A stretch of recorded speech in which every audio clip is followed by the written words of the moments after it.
Los medios occidentales mienten, tergiversan y manipulan, o en el mejor de los casos ocultan la información más relevante. Así que aquí estamos nosotros, un día más con esta nueva entrega de Desmintiendo la propaganda occidental. La semana pasada, particularmente el día 20 de mayo del año 2023, ya sabemos que se caracterizó por la toma de la ciudad de Bakhmut, que a partir de ahora pasará a denominarse oficialmente la ciudad de Artyomovsk por parte del PMC Wagner, es decir, por parte de la Federación de Rusia. Este hecho ha sido una pérdida tremenda para Ucrania, y no tanto en términos estratégicos, pues es cierto que esta ciudad, por mucho que ahora los medios occidentales vayan a decir que no tiene ninguna importancia estratégica, sí tiene cierta importancia estratégica, puesto que abre paso a otras ciudades de mucho mayor importancia estratégica, que son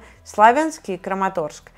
Pero claro, aparte de la importancia estratégica en términos de lo grande que sea la ciudad, la población que tenga, los recursos naturales que posea, etcétera, etcétera, etcétera, también hablamos de importancia estratégica a nivel de moral de las tropas y a nivel de importancia de la ciudad para un país determinado. En este caso, obviamente, hablamos de Ucrania. Y es que, benditas casualidades, resulta que justo el mismo día que se había tomado la ciudad de Artyomovsk, también se celebraba en Rusia el aniversario de la toma definitiva de la ciudad de Mariupol, que si bien se encontraba ya completamente controlada por Rusia en abril del año 2022, que fue de hecho cuando estuve yendo y viniendo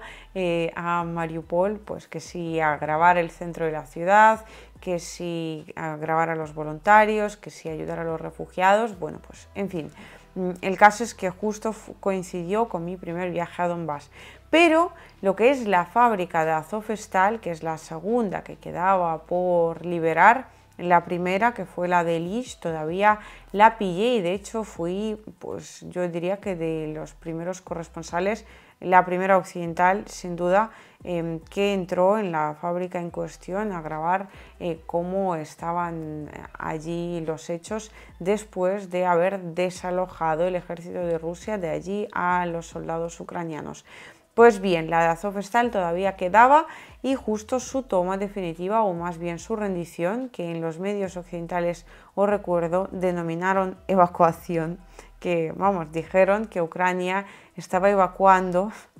de Azovstal a militares ucranianos. Lo que pasa es que lo hacía pues con la inestimable ayuda de Rusia y a través de un tercer estado, que entonces era la República Popular de Donetsk, que ahora ya forma parte de la Federación de Rusia. Entonces ya vivimos una tremenda oleada de manipulación occidental y ahora, pues coincidiendo en fecha, estamos viviendo otra. Desde Ucrania, obviamente teniendo en cuenta que ambas ciudades además tienen la tremenda similitud de que son la responsabilidad directa de Vladimir Zelensky, puesto que en ambos casos los mandos militares ucranianos dijeron que lo que había que hacer era evacuar soldados. Civiles no evacuaron jamás en ninguna de las dos, volaron edificios, bueno, en fin, cometieron todo tipo de crímenes de guerra que jamás contarán los medios occidentales y que sin embargo sí hemos ido contando a aquellos que no estamos alineados con el relato otanista en nuestros canales de Telegram, que es generalmente donde menos censura hay. Así que os invito a seguirme en mi canal de Telegram para que podáis estar al tanto de la última actualidad que no puedo compartir en otras redes sociales. Dicho esto, entonces, la fábrica de Azovstal fue denominada por el gobierno de Ucrania como la fortaleza de Azovstal y la fortaleza de Mariupol en general. Recuerdo que cuando ganaron Eurovisión dijeron que este año, ya no,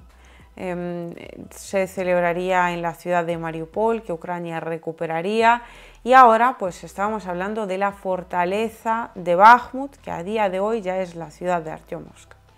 Claro, esta pérdida dentro de Ucrania todavía no la han confirmado y los medios occidentales siguen poniendo en duda y hablando de este semicerco táctico que os enseño en una sola imagen para que podáis apreciar que lo que Ucrania denomina el semicerco táctico puede resultar al final en otro caldero de las tropas rusas alrededor de ese ejército ucraniano que ahora mismo se está apelotonando en esa frontera de Artyomovsk para tratar de ver si pueden de alguna manera retomar la ciudad. Lo cual a día de hoy a todo esto pinta muy complicado. Claro, teniendo en cuenta que fue una apuesta personal de Vladimir Zelensky, que ya le tuvieron que perdonar la apuesta personal de Mariupol, que el ejército de Ucrania convirtió en una auténtica escabechina, sobre todo, ya obvio todo el tema de civiles, porque, bueno,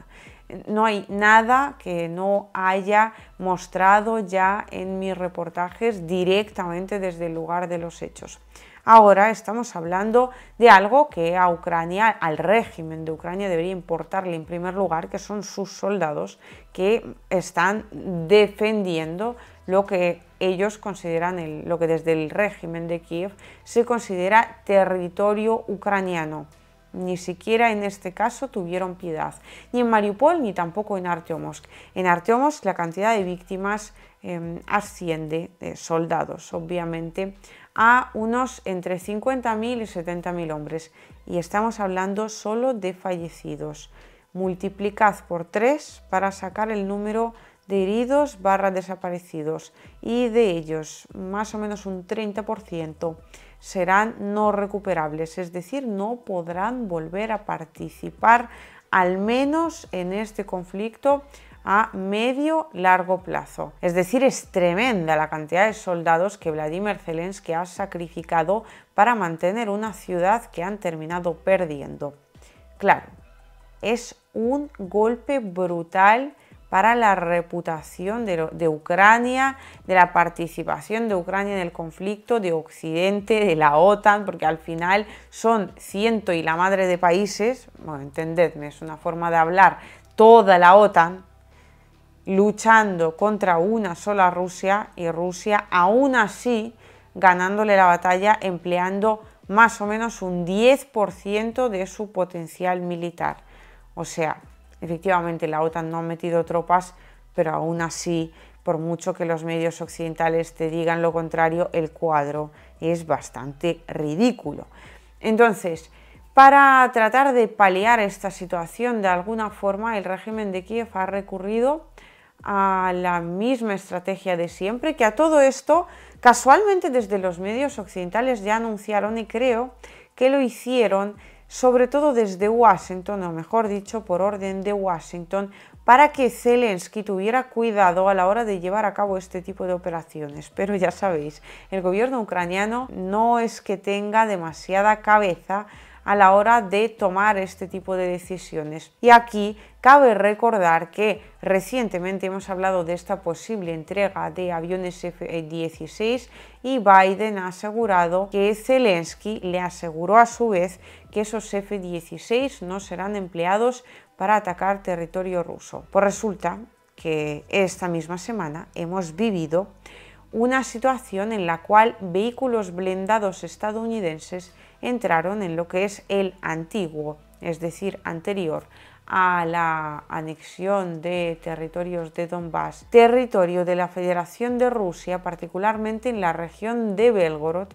para hacer una incursión / un ataque terrorista. Estamos hablando que los que participaron en esta maniobra fueron más o menos unos 80 combatientes del batallón Azov por un lado, y luego un grupo que se hace pasar por ruso, pero luego con Rusia no tiene nada que ver, que se hace llamar la Legión Rusa de la Libertad. Pues bien, 80 hombres, 2 tanques, varios vehículos blindados estadounidenses. Es que no fueron ni siquiera lo suficientemente inteligentes como para no meter vehículos blindados occidentales en el territorio ruso. Es que les ha faltado coger los Leopard y hacer la incursión con ellos. Bueno, pues el resultado hay 8 civiles heridos, han ido disparando contra los coches, lo que ya vimos en su momento y de hecho en la misma región. A día de hoy los dos pueblos ya se encuentran completamente liberados. En uno de ellos tomaron una iglesia, empezaron a disparar a diestro y siniestro. Bueno, de verdad, una absoluta barbaridad, un sinsentido. Si bien desde Occidente, ojo, o sea, ¿a dónde llegamos? Dijeron en su momento que Zelensky tenía el plan de tomar ciudades rusas e intercambiarlas por ciudades ucranianas. Un plan a todo esto absolutamente suicida que yo no sé en qué momento esperan que pueda resultar exitoso. Pero bueno, pues parece que han intentado llevar a cabo este tipo de operaciones y en definitiva a partir de ahora estas incursiones serán mucho mayores y en la región de Belgorod, de hecho, precisamente por esto ahora han declarado el estado de operación antiterrorista. Así que bueno, pues desde Rusia me imagino que fortalecerán, también reforzarán esa frontera, lo cual no descarta para nada el hecho de que estas incursiones puedan seguir sucediendo, puesto que las fronteras tan sumamente largas pues son prácticamente imposibles de controlar. Vamos, se cuelan personas, ya no hablemos de soldados, de grupos especialmente preparados para ello, en fronteras de todos y cada uno de los países del mundo.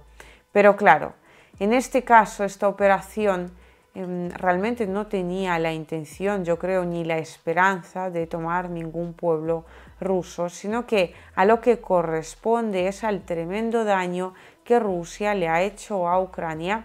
pues a la hora de tomar la ciudad de Artyomovsk. Zelensky sabe que esta muy probablemente no se la vayan a perdonar, por mucho que hagan como que sí, y de hecho son precisamente los ultranacionalistas ucranianos del batallón Azov los que protagonizaron esta incursión, como diciendo quítate tú, que me voy a poner yo y voy a tratar de arreglar el desastre, tremendo desastre que has montado en lo que antes nosotros llamábamos la fortaleza de Bakhmut, que no simplemente la ciudad de Bakhmut.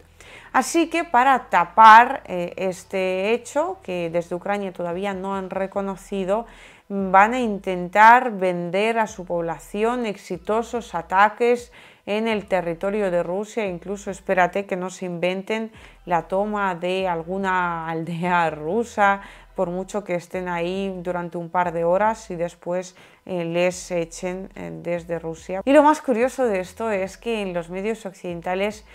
parecieron muchísimo más conformes con publicitar a bombo y platillo este ataque de Ucrania contra el territorio de la Federación de Rusia y sin embargo no dijeron prácticamente nada sobre la toma de Artyomovsk por parte de Rusia. Los titulares fueron más bien escasos y la gran mayoría de ellos, si se referían a Artyomovsk, se referían a dicha ciudad en términos de Ucrania pone en duda o no confirma la toma de la misma. Y como conclusión última, en este vídeo, claro está, puesto que esta situación o situaciones parecidas las vamos a comentar en más de una ocasión y sin duda alguna al final terminan suponiendo una escalada de conflicto, puesto que parece que Rusia no hace absolutamente nada, pues sofoca la incursión y se acabó. Pero no, después se producen ataques masivos contra el territorio de Ucrania y claro, sobre todo teniendo en cuenta que lo que se vio en Belgorod por los propios ciudadanos fueron vehículos blindados estadounidenses, en Rusia ya no hace falta contarle absolutamente a nadie que contra lo que está luchando el pueblo ruso es contra la OTAN. Los propios ciudadanos lo ven, sacan vídeos y fotos y se lo envían a sus familiares y amigos en otras ciudades del país, diciendo que Vladimir Putin efectivamente tenía razón y es la OTAN la que está luchando contra Rusia y por la desintegración de Rusia. Y por otra parte, si tuviéramos que sacar alguna otra conclusión, es que estas constantes mentiras y manipulación mediática que yo creo que no habíamos visto hasta ahora en tamañas cantidades, sobre todo dentro del territorio de Ucrania, hacen tremendo daño al propio gobierno del país y a las instituciones en general. La gente ya no tiene confianza en ellas, puesto que la gente no es tonta, por mucho que en algunos gobiernos se piensen que sí. Abren el móvil y al final terminan leyendo medios rusos para enterarse de cómo está la situación en el frente, porque han demostrado sobradamente tener mucho más criterio y publicar información que corresponde a muchísimo mayor veracidad. Así que es el propio gobierno de Ucrania, básicamente, el que está generando, por un lado, desconfianza hacia sí mismo porque no para de mentir a su propia población, y por otro, el que genera tremenda confianza de la población ucraniana hacia los medios rusos y hace que cada vez más ucranianos los sigan para informarse de lo que realmente pasa en el territorio de su país.